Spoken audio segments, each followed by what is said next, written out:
एक गुड़िया जिसके अंदर कोई रूह नहीं बल्कि शैतान है। ये है एनाबेल, जो रात के अंधेरे में रूहों से खेलती है।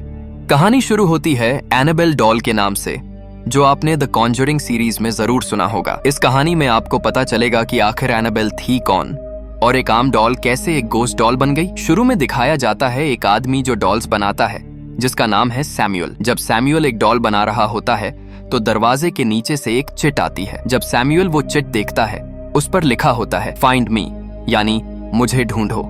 सैमुअल अपनी वर्कशॉप से बाहर आता है और घर के अंदर जाता है, जहां उसे एक और चिट मिलती है। उस पर लिखा होता है क्लोजर, यानी मैं करीब हूँ। ये चिट दरअसल सैमुअल की छोटी बेटी एनाबेल भेज रही होती है, जो अपने फादर के साथ खेल रही होती है। सैमुअल अपनी बेटी एनाबेल को ढूंढ लेता है। फिर एनाबेल की माँ भी वहाँ आ जाती है और पूरा खानदान एक दूसरे के साथ खेलने लगता है। ये एक बहुत खुशहाल फैमिली है जो एक दूसरे से बेपनाह मोहब्बत करती है। जब सैमुअल टायर बदल रहा होता है, सामने से एक कार आती है। उसी वक्त सैमुअल टायर खींचता है, जिससे कार के नट बोल्ट्स सड़क पर गिर जाते हैं और जैसे ही उसकी बेटी एनाबेल वो नट उठाने के लिए झुकती है, सामने से आती कार उससे टकरा जाती है और उस हादसे में एनाबेल की मौत हो जाती है। वक्त गुजरता है और 12 साल बीत जाते हैं। 12 साल बाद 6 यतीम लड़कियां और एक सिस्टर रहने आती हैं सैमुअल के घर। उनका ऑर्फनेज बंद हो गया है, इसलिए वो सैमुअल और उसकी वाइफ के साथ उसी घर में रहने आ रही हैं। उन सब में एक लड़की है जैनिस, जिसकी टांग खराब है। बचपन में उसे पोलियो हुआ था। जब जैनिस घर के अंदर जाती है तो एक दरवाजा खोलने की कोशिश करती है। उसी वक्त सैमुअल वहां आता है और कहता है ये कमरा बंद है और हमेशा बंद ही रहेगा, किसी को अंदर जाने की इजाजत नहीं है। असल में ये उसकी बेटी एनाबेल का कमरा होता है। अब जैनिस दूसरे कमरे में जाती है, जहां उसकी दोस्त लिंडा होती है। दोनों फैसला करती हैं कि वो उसी कमरे में रहेंगी। सब लड़कियां अब बाहर खेलने जाती हैं, लेकिन जैनिस अपनी टांग की वजह से बाहर नहीं जा सकती। वो खिड़की से सबको देख रही होती है कि अचानक उसके पीछे बेड पर एक डार्क शैडो दिखाई देता है, जो उसकी तरफ बढ़ रहा होता है। मगर जब जैनिस पीछे मुड़कर देखती है तो वहां कोई नहीं होता। रात का वक्त आता है, सब लड़कियां सो रही होती हैं। जैनिस को नींद नहीं आ रही। अचानक दरवाजे के नीचे से एक लेटर आता है, जिस पर लिखा होता है फाइंड मी। ये वही खेल था जो एनाबेल अपने फादर के साथ खेला करती थी, लेकिन अब एनाबेल इस दुनिया में नहीं है।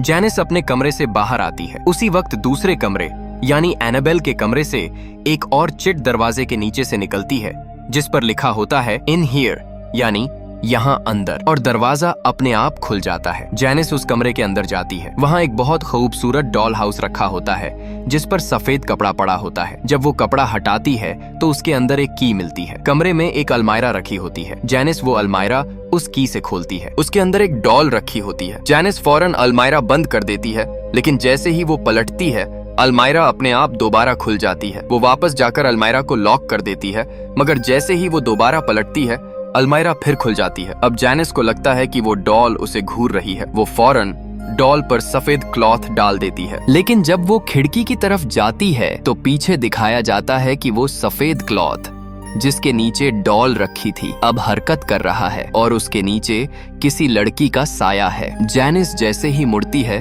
वो साया देखकर डर जाती है। वो आहिस्ता आहिस्ता उसकी तरफ बढ़ने लगता है और क्लॉथ नीचे सरकता जाता है, मगर जैसे ही पूरा क्लॉथ हटता है, वहाँ कोई नहीं होता। जैनिस भागकर अपने कमरे में वापस आती है। वो बहुत खौफजदा है और उसे समझ नहीं आता कि आखिर उस कमरे में हुआ क्या। अगले दिन जैनिस अपनी सिस्टर को सारी बात बताती है कि वो गलती से उस कमरे में चली गई थी जिसमें मिस्टर सैमुअल ने जाने से मना किया था, और वहाँ बहुत अजीब चीजें हुई। मगर सिस्टर उसकी बात पर यकीन नहीं करती। वो समझती है जैनिस बहाने बना रही है, लेकिन इस वाकये के बाद घर में वाकई बहुत अजीब और गरीब वाकयात होने लगते हैं। एक रात 2 लड़कियां बेड पर खेल रही होती हैं। उन्हें लगता है जैसे मिस्टर सैमुअल की वाइफ उनकी तरफ बढ़ रही है। वो डर जाती हैं और जो टॉर्च उनके हाथ में होती है वो भी बंद हो जाती है। अचानक उन्हें एक बहुत स्केरी फेस नजर आता है। वो जोर से चीखती हैं। सब लड़कियां उनकी चीख सुनकर उठ जाती हैं। मिस्टर सैमुअल और सिस्टर भी वहां आ जाते हैं। वो लड़की कहती है हमने मिसेस सैमुअल को यहाँ देखा है। मिस्टर सैमुअल फौरन कहता है ये मुमकिन नहीं, मेरी वाइफ कई सालों से चल नहीं सकती, वो तो बस अपने कमरे में बेड पर लेटी रहती है। दोनों ये समझते हैं कि शायद ये लड़कियों का वहम है। अगली रात जैनिस दीवार पर लगी एक तस्वीर देखती है। ये तस्वीर मिस्टर सैमुअल की बेटी एनाबेल की होती है, जिसके हाथ में वही डॉल भी होती है। जब जैनिस उस तस्वीर को गौर से देख रही होती है, अचानक उसे म्यूजिक की आवाज सुनाई देती है। वो अपने कमरे से बाहर आती है और उसे एहसास होता है कि ये आवाज नेक्स्ट रूम से आ रही है, यानी एनाबेल के कमरे से, जहाँ किसी को भी जाने की इजाजत नहीं है। जैनिस एक बार फिर उस कमरे में जाती है। वो जाकर म्यूजिक बॉक्स बंद कर देती है, लेकिन कुछ लम्हों बाद वो देखती है कि उसके सामने उसी की उम्र की एक लड़की खड़ी है, और वो कोई और नहीं बल्कि मिस्टर सैमुअल की वही बेटी एनाबेल है, जो 12 साल पहले कार एक्सीडेंट में मर गई थी। अब वो लड़की नहीं बल्कि एक सोल बन चुकी है। जैनिस डरते हुए उसे कहती है हाय, मगर वो रूह कुछ नहीं बोलती, बस खिड़की की तरफ जाती है और आहिस्ता से कहती है will you help me. Janice पूछती है व्हाट डू यू वांट, और एनाबेल जवाब देती है योर सोल। उसका चेहरा इंतहाई खौफनाक हो जाता है। जैनिस किसी तरह उस कमरे से बाहर निकल आती है, लेकिन जैसे ही वो अपने कमरे में पहुंचती है,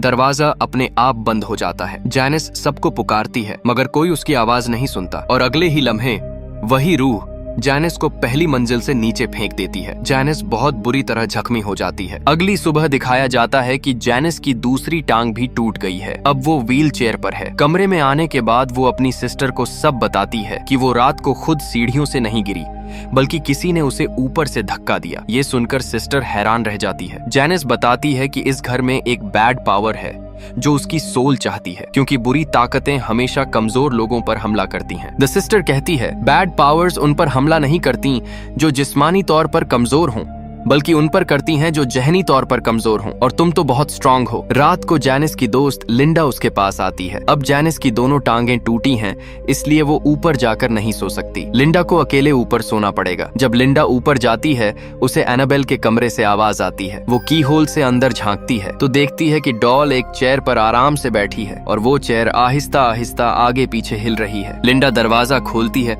मगर जैसे ही अंदर देखती है, कुर्सी पर कोई नहीं होता। वो डर के मारे अपने कमरे की तरफ भागती है और फौरन बेड पर लेट जाती है। जब वो बेड के नीचे झांकती है तो किसी के फीट मार्क्स देखती है, और अगले ही लम्हे उसे वही डॉल नजर आती है जो उसने अभी थोड़ी देर पहले एनाबेल के कमरे में देखी थी। उसे लगता है जैसे वो डॉल उसे घूर रही है। तब अचानक एक डेविलिश हैंड आता है और वो डॉल खींचकर गायब हो जाती है। अगली सुबह दिखाया जाता है कि सिस्टर जैनिस को सूरज की रोशनी में बाहर ले जाती है। वो कहती है तुम्हें यहाँ अच्छा लगेगा। द सिस्टर वहाँ से चली जाती है, लेकिन अगले ही लम्हे किसी के हाथ से जैनिस की व्हील चेयर पीछे से धकेली जाती है। जैनिस पीछे देखती है, वहाँ कोई नहीं होता। वो बहुत डर जाती है। अचानक सामने मौजूद वही वर्कशॉप जहाँ मिस्टर सैमुअल कभी डॉल्स बनाया करते थे, उसका दरवाजा अपने आप खुल जाता है। फिर कोई ताकत जैनिस की व्हील चेयर को पीछे से धकेलने लगती है और वो उसे उस वर्कशॉप के अंदर फेंक देती है। वहाँ एक वुडन प्लेटफॉर्म होता है जिसके नीचे जैनिस छुप जाती है, और अगले ही लम्हे वो देखती है कि मिस्टर सैमुअल की बेटी एनाबेल, यानी वही रूह, उसके सामने खड़ी है। वो जैनिस के करीब आती है और अपना खून जैनिस के मुंह में डाल देती है। जैनिस जोर से चीख मारती है। उसकी चीख सुनकर सब लोग वहां आ जाते हैं, लेकिन जब सब अंदर आते हैं तो देखते हैं कि जैनिस अपनी व्हील चेयर पर बैठी है और उसके चेहरे पर कोई खौफ नहीं, जैसे कुछ हुआ ही ना हो, क्योंकि अब डेविल ने जैनिस के जिस्म पर कब्जा कर लिया है। दूसरी तरफ लिंडा दिखाई जाती है जो बहुत परेशान है। मिस्टर सैमुअल उसके पास आता है। वो उसे बताती है कि जैनिस तुम्हारी बेटी एनाबेल को देखती है। वो उसके कमरे में गई थी जहां उसे सफेद कपड़े में लिपटी एक डॉल मिली।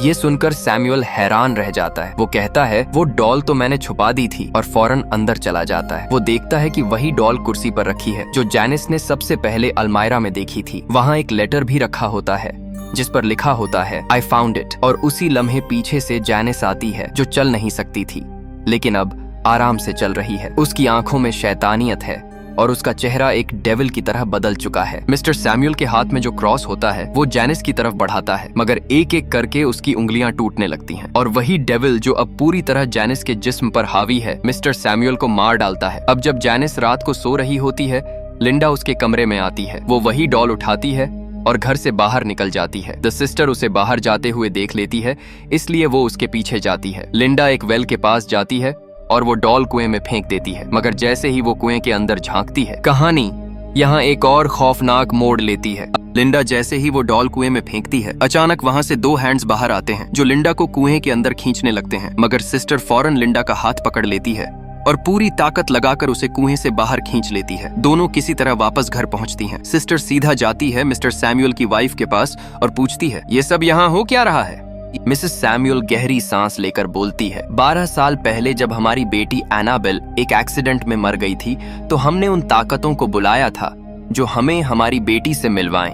हमसे बात करवाएं और उसे वापस हमारे घर ले आएं। शुरू में हमने उसकी मौजूदगी को महसूस किया। फिर एक दिन हमें एक लेटर मिला जिसमें लिखा था कि वो डॉल के अंदर रहना चाहती है ताकि हमेशा हमारे साथ इसी घर में रहे। हमने इजाजत दे दी, लेकिन उसके बाद उसकी ताकत बढ़ती गई। हम उसे देख सकते थे मगर छू नहीं सकते थे, गले नहीं लगा सकते थे। वो हमेशा हमारे आसपास रहती थी। लेकिन एक दिन जब मैंने उसे मिरर में देखा तो वो हमारी बेटी नहीं थी, वो कोई और ताकत थी जो हमें धोखा दे रही थी। जब मैंने उस पर क्रॉस का निशान उठाया तो वो अपनी असली शक्ल में आ गई। वो दरअसल एक डेविल थी। उसने मुझ पर हमला किया। उसी हमले में मेरी एक आंख छाया हो गई और मैं हमेशा के लिए चलने से महरूम हो गई। इसके बाद मेरे शौहर ने चर्च से मदद मांगी। हमने बाइबल के सफ़े उस डॉल के चारों तरफ चिपका दिए और उस डेविल पोजेस्ड डॉल को अलमीरा में बंद कर दिया। हमें लगा कि वो शैतान अब खत्म हो गया है।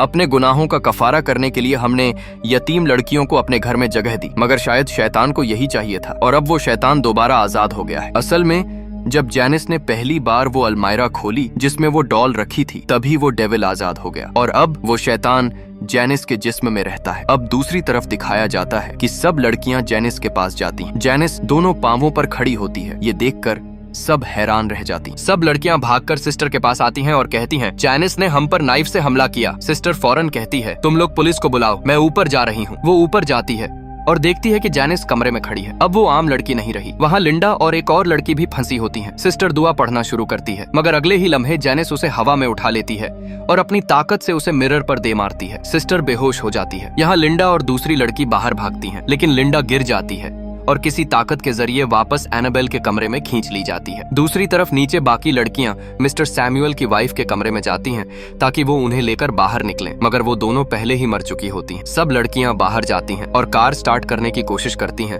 मगर कार स्टार्ट नहीं होती। उसी वक्त दिखाया जाता है कि लिंडा घर के अंदर है। वो उसी अलमीरा के पास जाती है जिसमें वो डॉल 12 सालों से कैद थी। बाइबल के सफ़े अब भी उस अलमीरा पर लगे होते हैं। बाहर जैनिस खड़ी है जो लिंडा को ढूंढ रही है क्योंकि वो उसे मारना चाहती है। अंदर वही डॉल है जो मुसलसल लिंडा को घूर रही है। फिर अलमायरा का दरवाजा अपने आप खुलता है। बाहर जैनिस खड़ी है। वो लिंडा को पकड़ लेती है, लेकिन जैसे ही वो उसे नाइफ से मारने लगती है, सिस्टर पीछे से आ जाती है। उसके हाथ में वही डॉल होती है। जैनिस उन पर हमला करती है। सिस्टर फौरन क्रॉस शेप्ड लॉकेट जैनिस के गले में डालती है और उसे डॉल समेत अलमायरा में धकेल कर बंद कर देती है। फिर एक बहुत बड़ी अलमायरा उसके सामने गिरा देती है ताकि वो दरवाजा खोलकर बाहर न आ सके। अब सब सिस्टर्स और चिल्ड्रन घर के बाहर हैं। घर के अंदर जोरदार आवाजें आती हैं और फिर सारी लाइट्स बंद हो जाती हैं। इसके बाद हर तरफ खामोशी छा जाती है। अब पुलिस वहाँ पहुँचती है और वो अलमायरा खोलती है जहाँ जैनिस होनी चाहिए थी, मगर जैनिस वहाँ से गायब हो चुकी होती है। सिर्फ वो डॉल वहाँ रह जाती है। अगली सुबह चर्च फादर वहाँ आता है और सबसे कहता है, अब ये घर पाक हो चुका है। लिंडा कहती है, मगर वो डॉल अभी भी यहाँ है। फादर जवाब देता है, वो डॉल सिर्फ एक जरिया थी, अब वो ताकत कहीं और जा चुकी है। सब वहाँ से रवाना हो जाते हैं। दूसरी तरफ एक ऑर्फेनेज दिखाया जाता है जहाँ एक कपल बच्चों को गोद लेने आता है। सिस्टर उन्हें एक लड़की से मिलाती है और वो लड़की कोई और नहीं बल्कि जैनिस होती है, जो अब अपना नाम बताती है एनाबेल, यानी वही इविल पावर अब भी उसके जिस्म में जिंदा है। आहिस्ता आहिस्ता वक्त गुजरता है और 12 साल बीत जाते हैं। अब एनाबेल यानी जैनिस बड़ी हो चुकी है। वो अपने बॉयफ्रेंड के साथ मिलकर अपने पेरेंट्स को कत्ल कर देती है क्योंकि अब वो एक ऐसे कल्ट ग्रुप का हिस्सा बन चुकी है जो शैतानी रस्मों पर यकीन रखता है। एनाबेल के पड़ोसी उसकी माँ की चीखें सुनकर बाहर निकल आते हैं और एनाबेल के घर की तरफ भागते हैं और इसी के साथ ये खौफनाक कहानी अपने इख्तिताम को पहुंचती है। ये फिल्म 2017 में रिलीज हुई थी। इसकी IMDb रेटिंग 6.5 है। फिल्म का बजट $15 मिलियन था और इसने बॉक्स ऑफिस पर $307 मिलियन कमाए। हमें उम्मीद है कि आपको ये कहानी पसंद आई होगी।